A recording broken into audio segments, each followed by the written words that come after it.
Actually, let's just go into the flywheel. So here's the app growth flywheel. We have organic, we have paid ads, we have influencers and brand partnerships, and then we have third-party platforms. So based on whichever one you're going to do, again, that'll determine who you're going to reach and how you're going to reach them. And then that will determine the economics of your business. So I like to use a real world example. For me, when I was starting making apps, I was looking for the best way to maximize my top of funnel. And what I found works for me was for a lot of businesses was SEO. But the SEO onboarding and the experience the user has with your product is completely different than that coming from an ad, and completely different than that coming from social media, and completely different that coming from an influencer, and completely different from that coming from a third-party site. And so the funnel of how you're going to get them from point A to point B, paying you and then sharing your product with others, is a completely different type of task. And so it's all to say that the most important thing you have to think about first is how you're going to get in front of the most people possible, and then from there you can decide everything else, right? So this particular course is going to focus on organic. So we're just going to go through all the different ways and all the different things about organic that are super important, strategies of how to get there, how to get the most people, and then how to sell the most from that. So let's go into the organic flywheel, app growth flywheel. This course obviously is about organic growth strategies. So the first reason what I wanted to show you, and this is what I was talking about when I was talking about my own funnels and my own experience, why top of funnel, TOP, is so important. So let's say I am selling something online and I am able to get in front of 10 people. The thing I'm selling is $5, right? Of those 10 people, only one purchases, right? Because not everyone that you pitch, not everyone you advertise to, not everyone that you get in front of is going to buy whatever it is you're buying. This is called our conversion rate. So we have a 10% conversion rate. So let's say you spent an hour or you spent a couple hours building out your product, building out your business, building out whatever it is you want to sell, and then you find out you're only able to get in front of 10 people. So you're selling your $5 product and you've only made $5. Because you only know how to get in front of 10 people. Now, let's take it and let's say you know how to get in front of 100,000 people. We still have our same 10% conversion rate, which means that you now have 10,000 purchasers. 10,000 people bought your product, same conversion rate. At $5, that means you just made $50,000.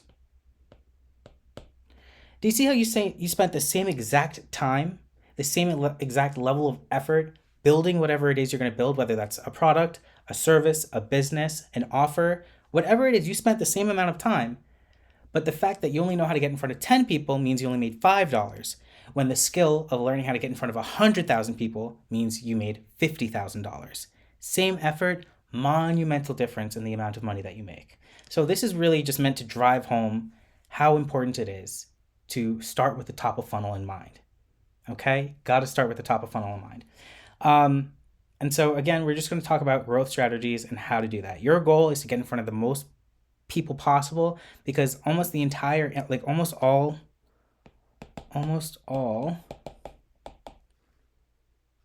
internet-based businesses, I'll just say online businesses, are based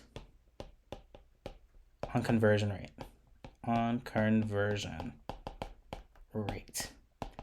Software is about scale. It's not like a hairdresser who only has X amount of hours in the day that they can service people's hair. In that case, you just want to build your book of business of clients who use you and then just keep them happy and keep them with you, right? Software is something you want to scale to millions of people. Courses is something you want to scale to like millions of people that are willing to buy it. So you need to be able to get in front of millions of people. So that's what we're going to learn how to do that organically today. So organic for growing apps or growing any business really, organic is the most stable. Feel free to take these notes down with me. I would like to write them down. I am an actual special education teacher by day, so this is actually what I do. So yeah, Social media is the most stable out of the four. We talked about paid ads, we talked about influencers, we talked about third-party platforms, and we talked about organic. Out of those four, by far the most stable is organic because it's free to do. And if anything, it actually pays you to do it because like TikTok will pay you if you get a certain amount of views. YouTube will pay you if you get a certain amount of views. I think Facebook and Instagram pays you if you get a certain amount of views. My main thing is YouTube, so that's just what I like. But so you can literally get paid to sell your product, right? Normally you pay in order to sell your product. You pay salespeople, you pay for advertising, but with organic, you get paid if you do it well. And then on top of that, you sell your product. So it's just really a strong, great foundation to be part of. Obviously, everyone needs to be doing this because it's so good. It's like getting money from YouTube, who's you're just marketing your products with, and then getting paid to do that, and then also selling your actual business and your product. Anyway, so it is by far the most stable. So we're going to talk about some of the platforms, right? So we have platforms, obviously. We have the majors. So we have TikTok. We have Insta. We have YouTube, my favorite. Stars. Those are the three majors, right? And then obviously we have X. Don't sleep on X. X is actually like, spicy content creators love X. But then we also have some more obscure ones like Pinterest. Even like stuff like Quora. Or what's the other one? Reddit. All of these are like the main pinnacles of like places you can post and get attention. And that's really what it's about. It's about getting massive traffic, top of funnel, attention. So I like to call these feeders. Feeders. Why do I like to call them feeders? Because they're going to feed you leads, traffic. Let's call it traffic for now. And that's anyone who is just happens to come across your content on any of those sites, right? Once you get that traffic, it is important that you're able to own your audience. From the traffic, you want to own your audience. What does that mean? So back to real estate. When I was doing real estate, there was people who obviously made tons of money and then some people who obviously didn't make that much money. And the biggest anecdote or the biggest thing I saw was like, obviously, yes, top of funnel. Some people were making 500 calls in a day. Other people were making 5 calls in a day. Guess which one made more money as sold more houses, right? So top of funnel, again, most important part. But some of them kept the communication alive with those people that they called or with those people who reached out to see an apartment or who reached out to see, I worked in New York City, so that's why I think about apartments. Reach out to see a home. And the way that they did that is when they used the platform or when the person reached out, the platforms that we used Street Easy at the time, there was something called RentHop, you got their email. And so because you had their email, that means when those people were looking to rent again a year later, you had a way to contact them. You already knew that they were looking at this time. Most rentals, units, or agreements are for 1 year. That means next year, around the same time, they're going to be looking for an apartment or they're going to stay. But either way, you get to speak to them, find out, and you have the ability to stay in touch with them by sending a monthly newsletter every month for that year. So email is how you own your audience. Email. Now, how do we collect their email? There's something called freebies. Yay, freebies. Freebies is just giving something away for free. Right? So by giving something away for free in exchange for their email, you get to put them onto your email list. And again, you get to contact them via email and you get to nurture the relationship. So some good examples that I like to use for organic growth would just be contact lists, right? I like to do infographics. There's walkthroughs. You can do a free video. You can do a free audio file. You could do a free ebook. That's a good one. People put ads behind that. Anything that you could provide value to people in exchange for their email. Once you have their email, that's where the money and the relationships begins to start. So we're going to talk about nurture / pitch. So if any of you guys know Gary Vaynerchuk, back in the day, he used to talk about Gary Vaynerchuk. He used to talk about something he called jab, jab, jab, punch. Okay? Jab, jab, jab, punch. The whole point of jab, jab, jab, punch was you're giving them content, and then you're going to pitch them on an offer. Content, jab, jab, jab, punch, pitch them on an offer. This is the same thing for email. So you're going to send daily emails where you're nurturing the relationship, just like this. Checking in, how are you? I just had this experience happen to me. I was just thinking about this. And you're just keeping in touch, keeping top of mind for your top of funnel. See how we did there? From there, you can always, in your nurture emails, you can, do a quick mention of your tool, mention of your product, mention of your service. But really, it's meant to just keep the relationship alive, make sure people remember you. And then every other day, you got to do a pitch email, which is just a quick money grab. Selling the offer, letting them know, hey, check out our new thing. If you have something where you're not selling all different types of products and you sell one product, you can do pitch emails. Could be like a release of a new feature. Pitch emails could be like, we just updated this part of this, or we just created a new offer or a new sale going on, or a new discount, or a new whatever it is. But you're pitching. Your goal is to make money from that email blast. So obviously, if you are able to post on all these different organic sites and get, 50,000 leads every month, or 50,000 people who are coming into your world, and you have your conversion metric of 10%, that's how you're going to start making money. But even better than that is that relationship now lasts forever, so long as they don't unsubscribe from your email list, which most people don't. If you're bothering them, then yeah, but if you're providing them value, then they won't. Right? So it's kind of like how social media used to work back in the day, where it was like YouTube is you kind of follow them, and then based on what the new videos that were uploaded to your feed or uploaded to the people you follow, you got to see them. Email really still works like that. And that's what's the beauty of it. It's not just algorithm based and whoever's similar interests. You own the relationship. If TikTok bans your account, guess what? You collected all the emails, you still have communication with your customers. If YouTube decides to throttle your channel for whatever reason, the algorithm doesn't like you that month, you still have your communication with your customers. So you're good no matter what.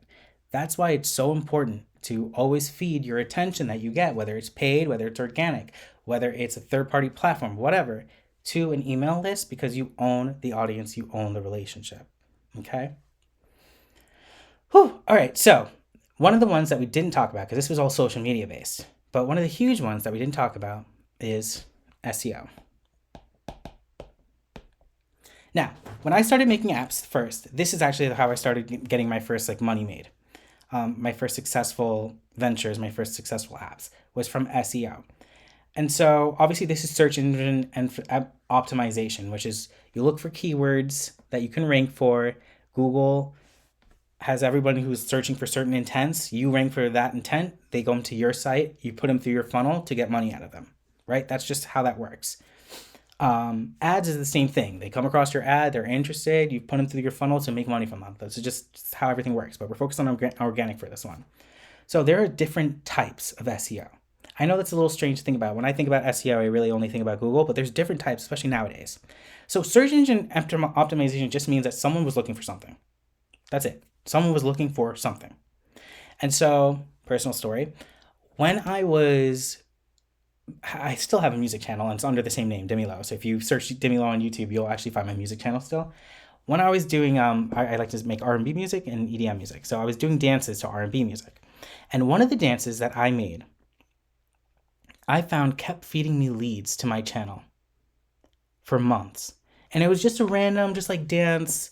I try to put dances on TikTok, and because everyone's, TikTok dancers, and it just wasn't working. But I put it on YouTube Shorts, and I started getting, it performed, first of all, I performed way better than TikTok. Just my dance videos did better on YouTube than TikTok for whatever reason. I don't know. It was literally the same exact video.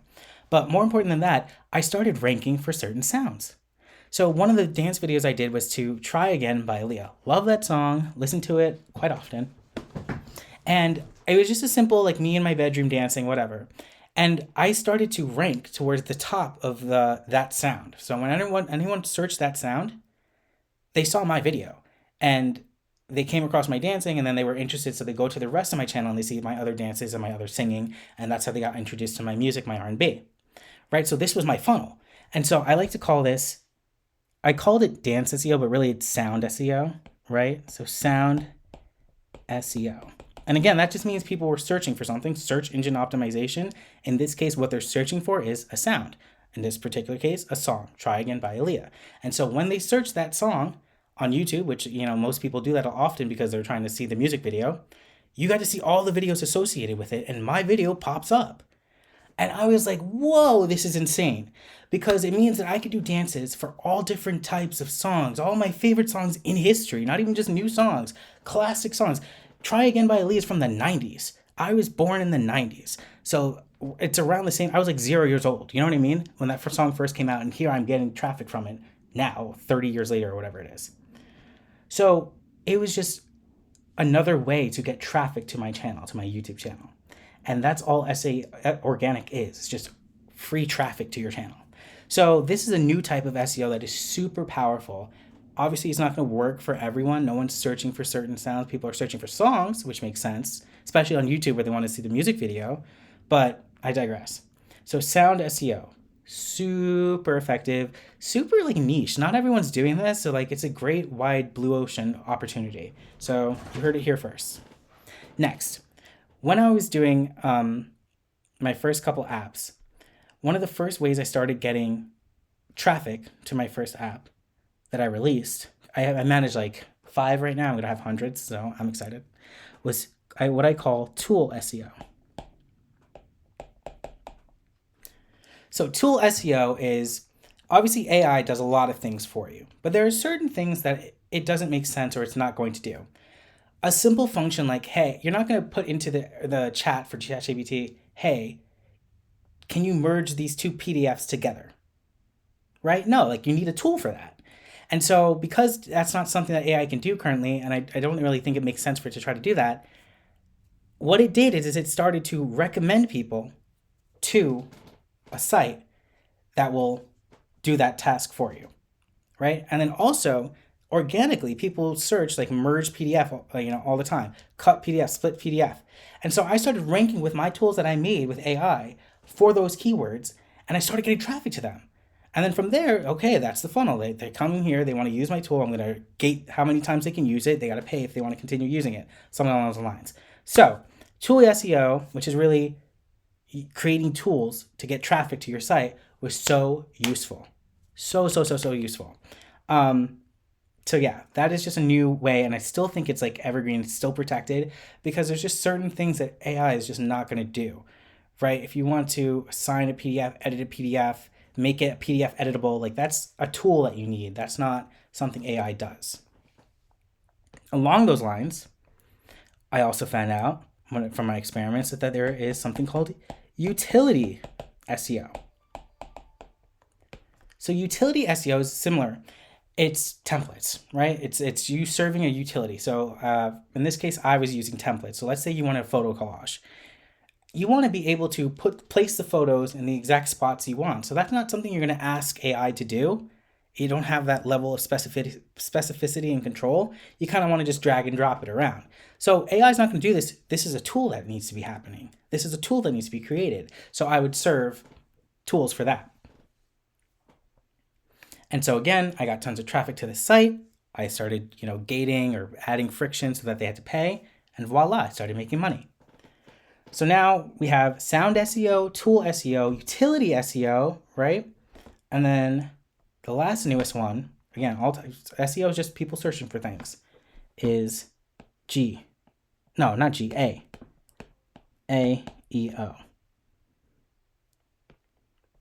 Let me write this again. Let me fix this because that's gross. AEO. AEO is artificial intelligence engine optimization. So sometimes they call it AIO, artificial intelligence, whatever. But when I said earlier that ChatGPT started recommending people to my site for the tool, that's exactly what I mean. I think I could pull it up actually. Yeah, let me pull it up. Here is the Google Analytics for one of my sites that I manage. Again, I manage multiple sites. This is just one of them. This is just the last 30 days. It's a relatively new site. The top traffic feeder to my site is ChatGPT for referrals, meaning they literally like referred me, like they provided a link within here to my direct site, to my direct tool, or to my direct, template or whatever. And then also ChatGPT, which is just like them mentioning me within the response, and then like people typing it in or people going from there to me. 164 and 85. It is the top one by far. And then obviously there's the organic, which is the regular SEO, people searching for keywords. There was direct. What I found was that when someone has like something that's useful that they can't get from AI, they kind of bookmark the page, and so they would just come back. But yeah, this is all to say that like AEO, like artificial intelligence, like ChatGPT and Gemini and Anthropic, Claude, them referring you is a super huge form of traffic nowadays. And so that is, I'll create a whole special course on it because it's new and it's important, because look, my top traffic is from there. So yeah, just want to show you real world examples of like how powerful things are. Okay, so in this section over here, this module, we talked about the 4 different types of new SEO. We had sound, tool, utility, AEO, which is artificial intelligence, and then we just have traditional SEO, which is keyword search, along those lines. Super, super duper important. Now, this could be its own course in and of itself, quite frankly. Even the AEO one could be its own course in and of itself. But I just wanted to talk about this because they're relatively new, it's not that tools are new, but it's just something that's not everyone's thinking about. And it works amazingly well. What's so great about SEO, just people searching for things and you serving their intent, is like, it's like the closest you're going to get to someone who wants to purchase from you, because they're specifically looking to like solve a problem and you're just providing the answer. And if you provide it in the right way, you structure how you answer it in the right way, you get to make money from it. They send you leads for free, passively. I don't do anything, and it just makes money. It prints money for me. I made it once and it just sits there, and the longer it sits there and more people bookmark it and more people share it and more people give it as a link to their friends, like it just makes you more and more money. It's a beautiful thing. I could literally cry just thinking about it. Okay, I mean, not really, but like, yeah, I could. All right, so those are the different types of organic platforms. So we talked about social media. We talked about more obscure social media, which is like Pinterest, Quora, Reddit, all that stuff. We talked about SEO, which is a super huge one. That's the one I think I specialize in the most currently, out of organic. And then we talked about freebies and making sure that we give freebies in order to collect emails, and then we pitch with emails, both in nurturing the relationship, daily emails, and then pitch every other day, jab, jab, jab, punch. Okay, cool. So just in general, let me see how long this video is. Yeah, this is getting long. We're almost at 30 minutes already. Wonder if I should cut this off. Yeah, we can cut it here. So these are the main organic growth systems or strategies. It all comes from finding your platforms, right? Whether that's going to be the socials we just listed, the more obscure ones, or SEO, and whether that's SEO from socials or SEO from Google or SEO from ChatGPT and Gemini and all those. They're all people searching or coming across your content, or algorithms recommending you, right? And so you just have to create your funnel the way that you want in order to extract the money from that. Now, I choose not to send people to a specific offer because I find that, and I learned this from real estate again, people aren't always ready to buy at the time that they come across your content.